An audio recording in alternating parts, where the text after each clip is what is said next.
9 मई को ओडिशा और 11 मई को मुंबई जाएंगे। 9 को नीतीश कुमार की ओडिशा के सीएम नवीन पटनायक से और 11 को उद्धव ठाकरे और शरद पवार से मुलाकात होगी। सीएम की यात्रा पर सियासी बयानबाजी तेज हो गई है।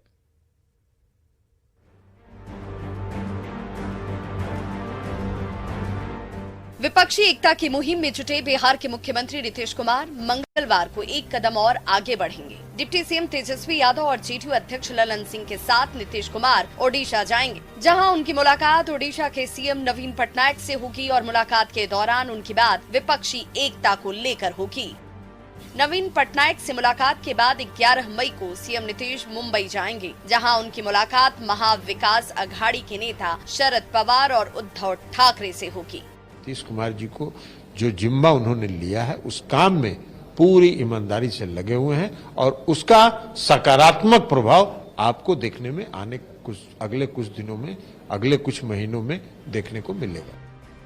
सीएम नीतीश के ओडिशा और मुंबई दौरे को बीजेपी के प्रदेश अध्यक्ष सम्राट चौधरी ने नौटंकी बताया है।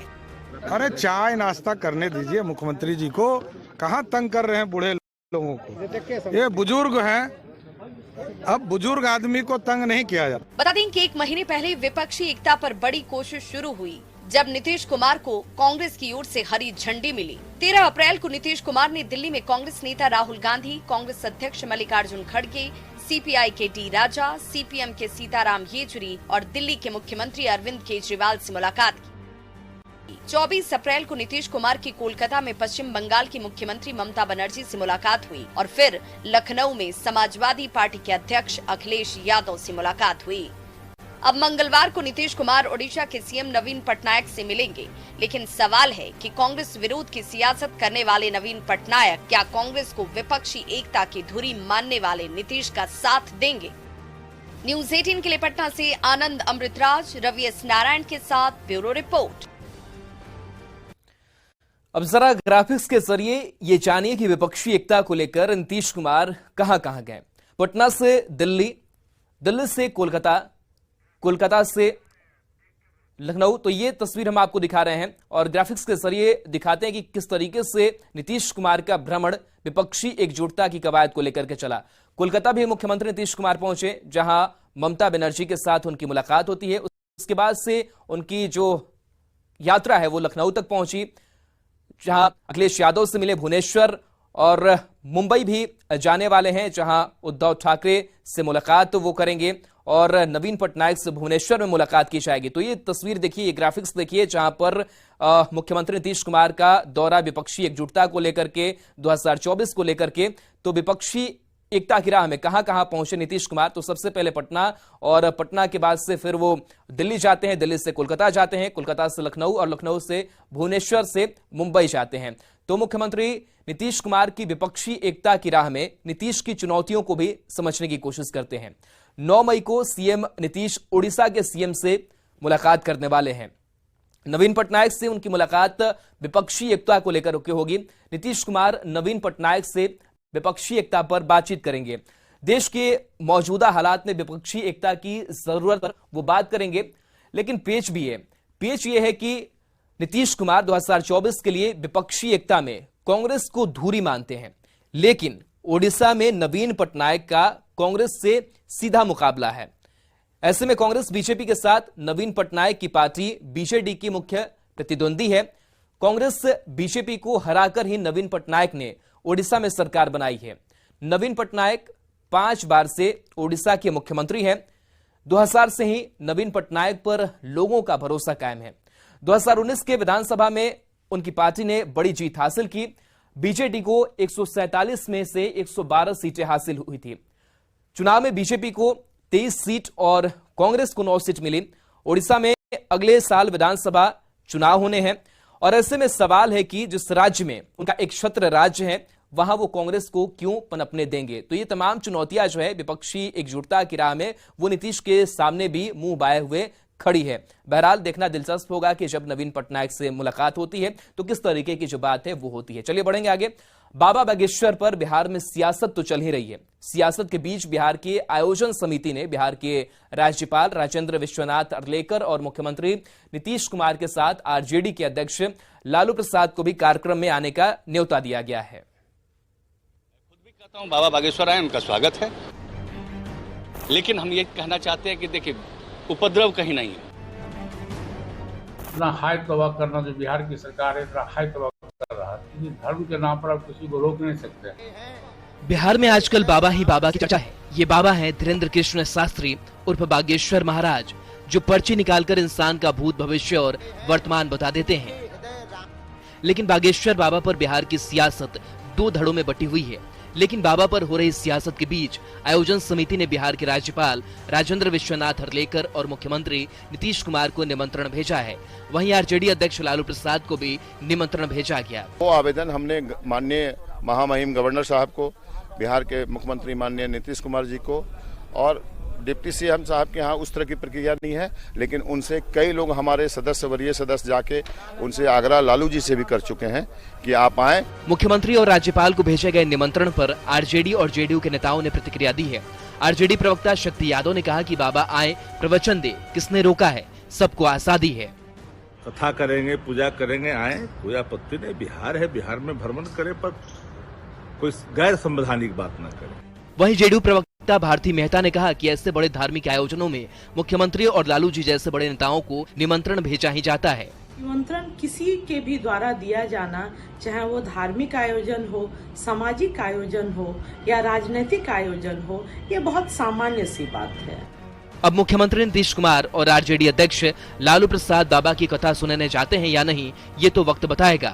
लेकिन नीतीश कुमार और लालू प्रसाद को निमंत्रण भेजना उन महागठबंधन के नेताओं के लिए एक मैसेज है कि धार्मिक मामले में राजनीतिक बहस से बचना चाहिए। न्यूज़ 18 के लिए पटना से संजय कुमार के साथ आनंद अमृतराज की रिपोर्ट। अब लालू नीतीश को मिले न्योते के मायने को समझिए। बागेश्वर बाबा के चर्चित कथावाचक हैं। बागेश्वर धाम में दरबार धीरेन्द्र शास्त्री लगाते हैं। भूत, भविष्य और वर्तमान बताने का धीरेन्द्र शास्त्री दावा करते हैं। बाबा बागेश्वर सनातन धर्म का प्रचार प्रसार करते हैं। बिहार के नौबतपुर में 13 से 17 मई तक बाबा का दरबार सजने वाला है। समझने वाली बात यह है कि नीतीश कुमार बिहार के मुख्यमंत्री हैं और लालू प्रसाद सबसे बड़ी पार्टी के अध्यक्ष हैं। बड़े कार्यक्रम का न्योता गणमान्य लोगों को भेजा जाता है। चूंकि बाबा पर बिहार में महागठबंधन के नेता विवादित बयानबाजी कर रहे थे, आयोजकों ने दोनों बड़ी पार्टियों के सबसे बड़े नेताओं को न्योता देकर आयोजकों ने मैसेज देने की कोशिश की है कि धार्मिक मामले में बयानबाजी ठीक नहीं है और इस तरीके से इन तमाम लोगों को न्योता भेजा गया है। तो सियासी बयानबाजी के बीच भी एक संदेश देने की कोशिश की गई है कि दरबार लग रहा है तो सभी आए और सभी इस हनुमंत कथा में शामिल हो। बढ़ेंगे आगे। तमिलनाडु से जुड़े फर्जी वीडियो मामले में मदुरई सेंट्रल जेल में बंद मनीष कश्यप की याचिका पर सुप्रीम कोर्ट ने सुनवाई से इनकार कर दिया है और मनीष कश्यप को मद्रास और पटना हाई कोर्ट जाने को कहा गया है।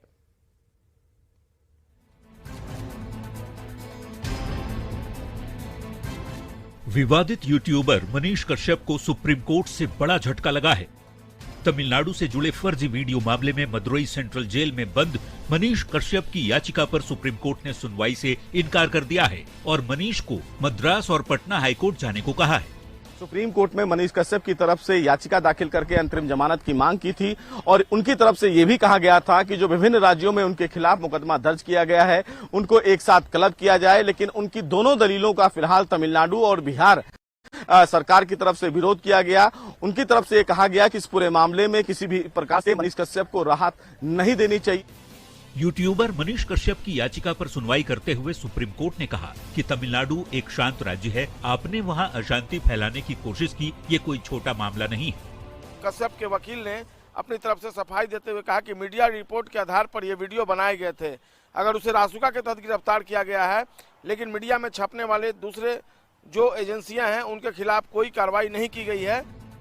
बता दें कि मनीष कश्यप पर तमिलनाडु में बिहार के लोगों की पिटाई से जुड़ा फर्जी वीडियो फैलाने का आरोप है। इस मामले में मनीष ने सरेंडर किया, जिसके बाद तमिलनाडु की पुलिस ने मनीष को ट्रांजिट रिमांड पर ले गई। इसके बाद से मनीष कश्यप को मदुरई सेंट्रल जेल में रखा गया है। 28 अप्रैल को सुप्रीम कोर्ट में सुनवाई हुई थी। कोर्ट ने इस मामले में तमिलनाडु सरकार से पूछा था कि एनएसए क्यों लगाया गया है, जिसके जवाब में तमिलनाडु सरकार की ओर से काउंटर एफिडेविट दायर किया गया था। दलील सुनने के बाद सुप्रीम कोर्ट मनीष कश्यप को राहत देने से इनकार कर दिया है। न्यूज़ 18 के लिए दिल्ली से सुशील पांडे के साथ पटना से संजय कुमार की रिपोर्ट। अब मनीष कश्यप को सुप्रीम झटका के मायने समझिए। विवादित यूट्यूबर मनीष कश्यप तमिलनाडु मामले का आरोपी है। मनीष कश्यप ने सुप्रीम कोर्ट का दरवाजा खटखटाया था। याचिका में बिहार और तमिलनाडु में दर्ज सारे केस को क्लब करने की मांग उसकी याचिका में की गई थी। मनीष कश्यप ने रेगुलर बेल की डिमांड की थी। तमिलनाडु सरकार की ओर से लगाए गए एनएसए को हटाने की भी उसने मांग की थी, लेकिन सुप्रीम कोर्ट ने मनीष के ऊपर लगे आरोपों को काफी गंभीर माना। सुप्रीम कोर्ट ने मनीष कश्यप को कोई राहत नहीं दी। सुप्रीम कोर्ट ने मनीष कश्यप की याचिका को खारिज कर दिया और राहत के लिए हाई कोर्ट जाने की सलाह दी। कोर्ट ने कहा कि एक शांत राज्य को अशांत करने का साजिश का मामला काफी गंभीर मसला है। अब समझने वाली बात यह है कि मनीष कश्यप पर तमिलनाडु में बिहार के लोगों की पिटाई की भ्रामक खबर फैलाने का आरोप है। तमिलनाडु पुलिस मनीष को बिहार से ट्रांजिट रिमांड पर ले गई थी। मनीष कश्यप तब से तमिलनाडु की मदुरई की जेल में बंद है। तमिलनाडु पुलिस की तरफ से एनएसए लगाने के बाद से मनीष की मुश्किलें बढ़ गई है। मदुरई कोर्ट ने मनीष की न्यायिक हिरासत 17 मई तक बढ़ा दी है। तो सुप्रीम कोर्ट से राहत ना मिलने से मनीष की मुश्किलें कम होती अब नहीं दिख रही है। चलिए बढ़ेंगे आगे। नालंदा के बिहार शरीफ और सासाराम हिंसा को लेकर बीजेपी का एक प्रतिनिधिमंडल राज्यपाल से मिलकर ज्ञापन सौंपा और हिंसा की सीबीआई या सिटिंग जज से जांच की मांग की। बीजेपी प्रदेश अध्यक्ष सम्राट चौधरी ने नीतीश सरकार पर जमकर निशाना साधा।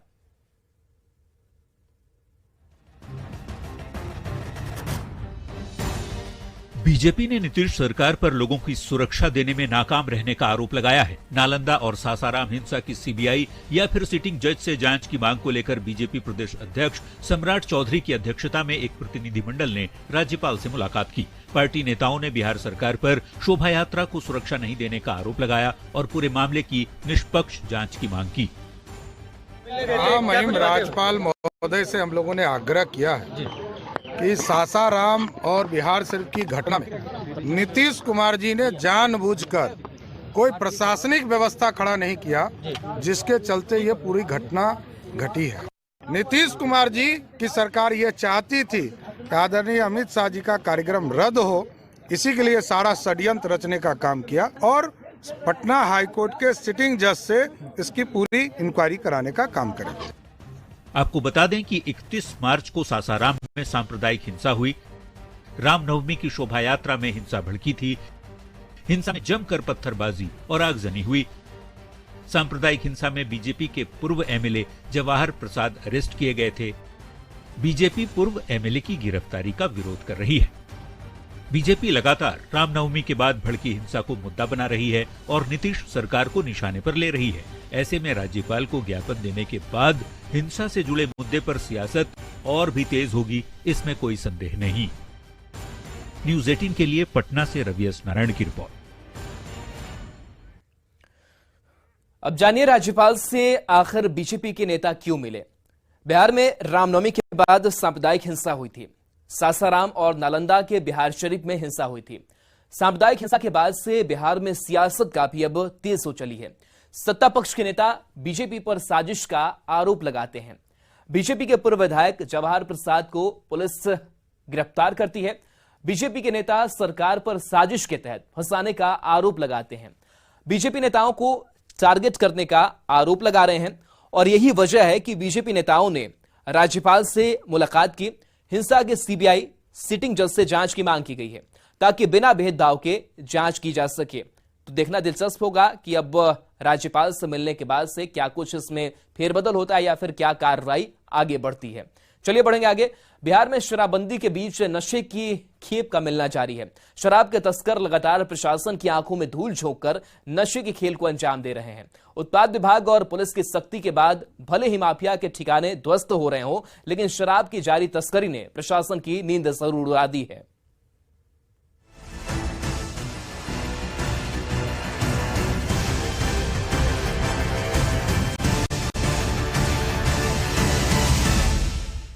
मिनी ट्रक से उतारे जा रहे कार्टन मत सोच लीजिएगा कि इसके अंदर आम दिनों में जरूरत पड़ने वाले सामान रखे हैं। इन दर्जनों कार्टन के भीतर तो शराब की खेप है, जो 1, 2, 10, 20 या 100 लीटर नहीं बल्कि 6000 लीटर विदेशी शराब की खेप पकड़ी गई है। तस्वीरें गोपालगंज के कुचायकोट चेक पोस्ट की है। इस मिनी ट्रक से बोरों के बीच छिपाकर रखे गए दर्जनों कार्टन से इतनी बड़ी शराब की खेप हरियाणा के रोहतक से बिहार लाई जा रही थी। जब्त शराब की कीमत 60 लाख रुपए बताई जा रही है।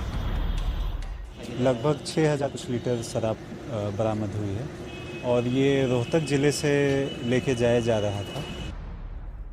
गोपालगंज की ही ये दूसरी तस्वीर है। देखिए कैसे शराब के धंधेबाजों ने तस्करी का नया रास्ता ढूंढ निकाला है। गंडक नदी के रास्ते धड़ल्ले से देखिए कैसे शराब की तस्करी हो रही है। उत्पाद विभाग की टीम ने जादोपुर थाना के मकसूदपुर दियारा इलाके से नाव को जब्त किया, जिस पर यूपी से 29 कार्टन शराब लाई जा रही थी।